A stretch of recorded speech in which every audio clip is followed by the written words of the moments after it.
should probably get these. That would be useful. Welcome to my April and March wrap-up. There's a reason I'm putting these together. In March, I only read one book, and I didn't think that was okay just to post. And it wasn't a book that I actually liked, unfortunately, so I didn't even want to do a review of it. So I'm putting March and April together for March and April wrap-up. Okay, let's get into it. I'm not very good at keeping the books that I've read. I always seem to lend them to people. So actually, 2 of the books that I did read are missing. So the one book that I read in March was The Secrets of Happiness by Lucy Diamond. This has been on my bookshelf for ages, and I have wanted to read it for ages. So I just thought, I'm just going to do it. It is quite a long book. It did take me the whole month, because the pace I didn't think was very good, unfortunately.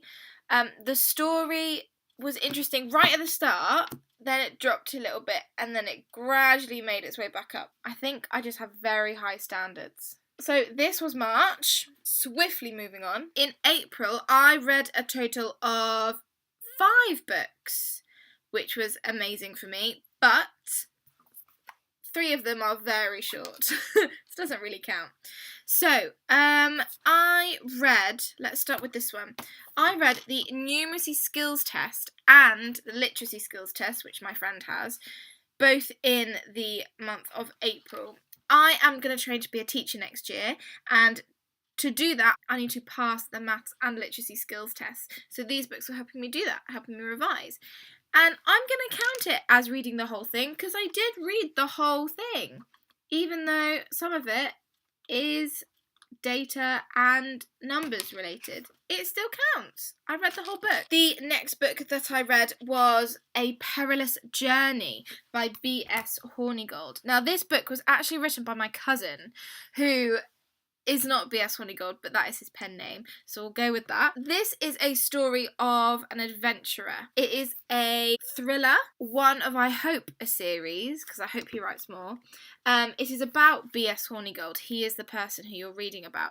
It tells you of his adventures. It's written in kind of an old style, I feel. I feel like it's very detailed, and by being very detailed, it makes me think of someone who's well-spoken and that sort of thing. So I really recommend this. I think this is great, and I really hope he writes more.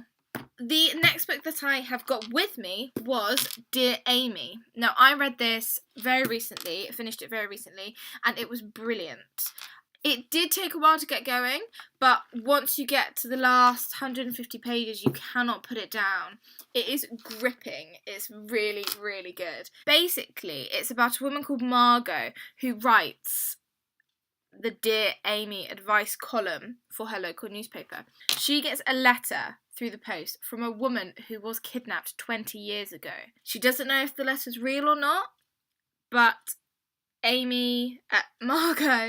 Margot feels like she has to help in any way she can. The story kind of then goes on about how she kind of discovers what she needs to discover. The last book that I read but I don't have with me is Get Your Shit Together by Sarah Knight. Now, this book was fantastic. It's a self-help book that I'm sure you've probably all seen anyway. It is absolutely brilliant. It is brutal but honest. It is helpful and insightful, and sometimes all you need is for someone to put something, is to say it in a certain way for it all to make sense, and this book was that. I would recommend this book to anyone who feels like they're in a bit of a rut, who's getting a bit overwhelmed with life in general, and for anyone who just wants a bit more of an organisational book, or someone who just wants a bit of inspiration or enlightenment. It was amazing. Would recommend that to anybody. So that's everything that I read in March and April. Let me get the classic tower to show you. So these, plus 2 more, were the books that I read in April and March. It's definitely a mixture. I've got women's fiction, thrillers, revision books and self-help books, bit of non-fiction in there. So good reading months, but reading 1 book in a month, hopefully that will not happen again. I feel like this video's been a bit rambly and a bit weird, so sorry about that. I hopefully will be back very soon with another video. I might try and do a tag video or something like that. Let's hope that May is a bit more successful on the reading front. I'm going to aim for 4 books. Is that too ambitious? Maybe. 3 books. Let's go for 3 books. Happy medium. I hopefully will be reading 3 books in May, but let's see how that goes. Okay, thank you for watching everyone. See you later. Bye!